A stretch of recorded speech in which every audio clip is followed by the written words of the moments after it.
Ladies and gentlemen, boys and girls, welcome to Shut.mouth.talk. I mean, it's an excellent start already. My name is Alan, and I am your host.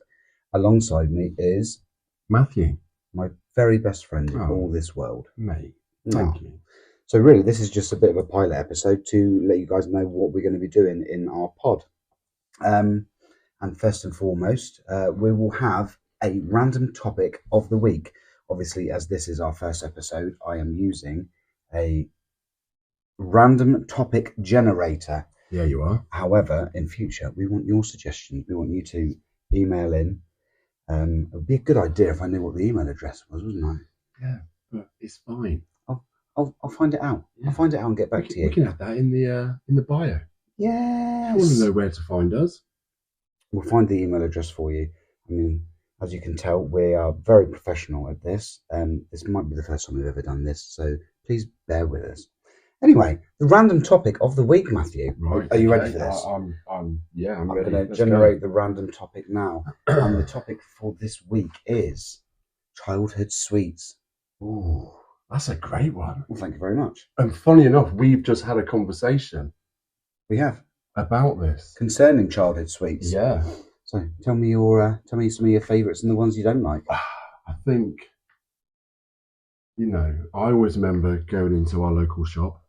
Don't know why I'm pointing, people can't see that. That's okay, that's fine. And I love the Dolly mixture. Oh, good choice. But I also love the midget gem. What about ones you didn't like then? Anything licorice. Didn't like licorice? No. What about sherbet? Wow, this is the conversation we've just had. Flying saucers. See, I didn't mind a flying saucer. I quite like the sherbet, and I like quite sucking on the paper, but it didn't taste of anything. No, the sherbet, fine. That was fine. The paper bit, no thanks. I could do without it.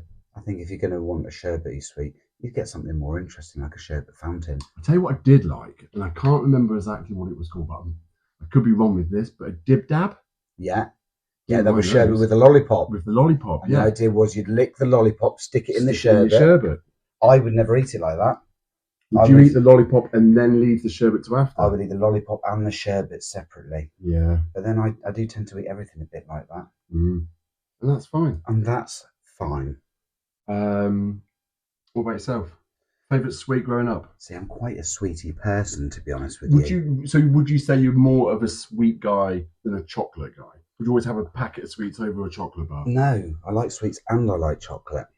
However, I'm very much a sweet person over savoury, and I do like a sweetie. I'm not really overly fussy. I'll tell you the ones I did like: coconut mushrooms. Oh yeah, you can still get them in our local sweet shop. I will get them now and again. Interesting. Now we've got into it. I remember shrimps. Oh yeah, and the bananas as well. Yeah. Oh, I'll tell you what. That's the thing these days. You don't get proper sweet shops. And the ones you do get, generally they'll have all the old school sweets, but unless you're going into a proper sweet shop, you're not getting proper good sweets. No. One of my favourite sweet shops that is still going is in Mevagissey. Oh, Digby's. Digby's, yeah. I've never actually been in there. But in fact, we were in there only a few days ago. Proper sweet shop. What did you buy? Well, funny enough, Jodie bought flying saucers. Which you weren't particularly happy about by the sounds of it. I had one, Alan. I won't have another one. Yeah. I had chocolate raisins. I love a chocolate raisin. They're so underrated. The thing is, is that really a sweet? Well, a lot of people would kind of... It's more chocolate, I suppose, isn't it? A lot of people would ignore them, but I love a chocolate raisin. Really underrated. Anything with a raisin for me. Chocolate coated, yogurt coated, I'm fine. I would never go near a chocolate peanut, though. No. I'm not a sicko, So, is there anything else you'd like to say about sweets today, Matthew? I think we've covered it, really. Well, I think that was comprehensive. And if anyone wants to get in touch with... Yeah, we'd love to hear from you. With their... Yeah. Or if you think there's something that we should try, something that we haven't mentioned, if there's a particular sweet that you think that we should maybe test. Do you remember those aniseed fireballs? Oh, yes. I wasn't a big fan of those. See, I used to get them. I used to like them. Yeah. But yeah, let us know your favourite sweets. What ones should we try from the past or new ones? because I know my son is very into. It's a sweet brand by a TikToker. No, not a TikToker, a YouTuber. I can't remember what they're called now, but you can only get them in America. They're supposed to be like healthy sweets, but actually really tasty as well. I mean, the fact I can't remember the name of the brand Says it all. well, it's really good, isn't it? I don't think anything that's a little bit naughty, like a sweet or a chocolate, should be healthy. No, I think that's the whole idea of it. It's a little treat now and then.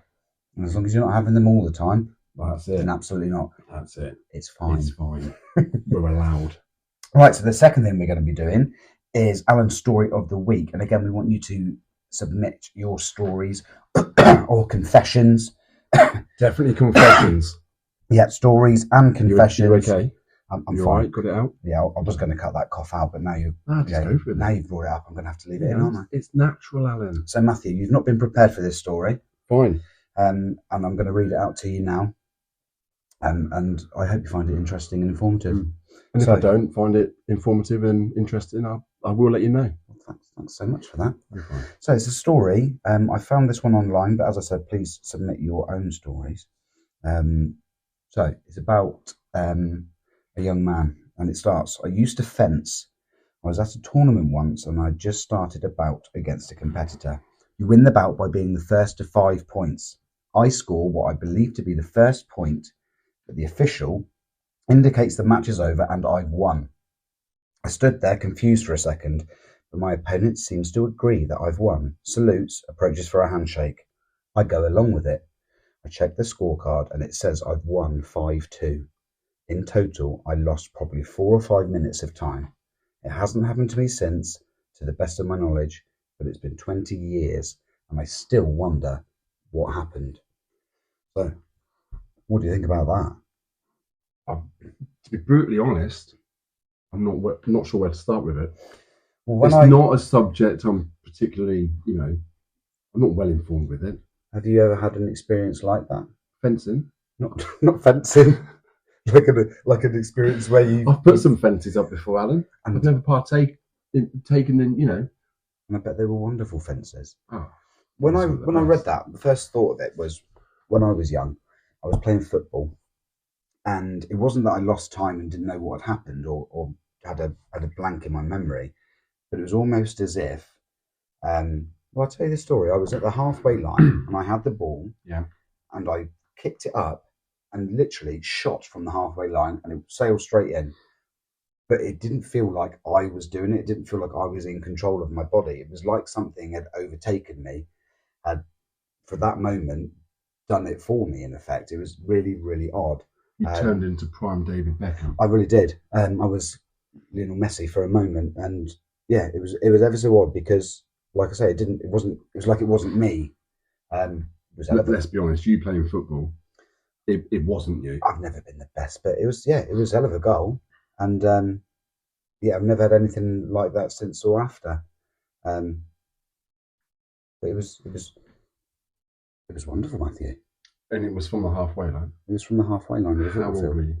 I must have been about maybe 10. That's impressive. Like Deja Vu. What film? Have you ever had Deja Vu? Yeah. I've had it quite a lot, actually. Off the top of my head, I can't think of a particular moment. I used to have it loads when I was young. I always remember one looking out on the school field. It was football field again, different football field. But I remember having it, and I was a bit scared, and I said to my dad, "Oh, what's this?" And he explained what it was. But as I've got older, it gets less and less common. I've certainly had moments where I could have been somewhere, whether that's been on a holiday or something like that, and I thought, oh, I feel like I've been here before. And I definitely haven't been there before. And that's fine. And it's a weird sensation. Yeah, I know. I haven't had it for a long time now, but I kind of wish I would have it again. Underrated deja vu. Do you think? I think we should be having it more often. Maybe we should start a campaign, bring back deja vu. Bring it back.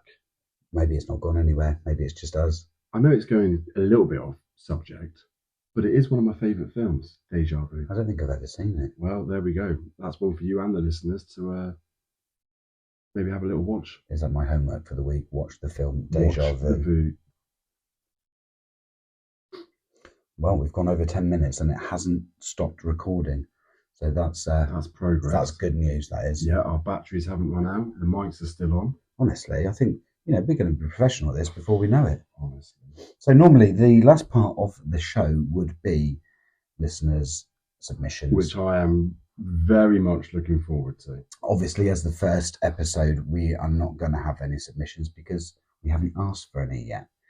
However, this is the point where we would like you to submit your stories or ideas for topics to talk about on the pod.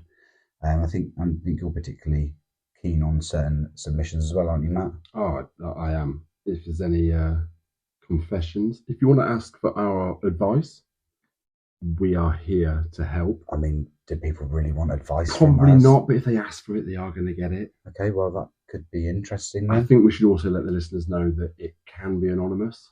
Yeah, okay. If you want us to keep your name out of it, then that's absolutely fine as well. So yeah, get in your confessions. Make it as juicy as possible. Yeah, why not? I've actually found the email whilst we've been talking, Matthew. The email to get in touch with us is shut.mouth.talk@gmail.com.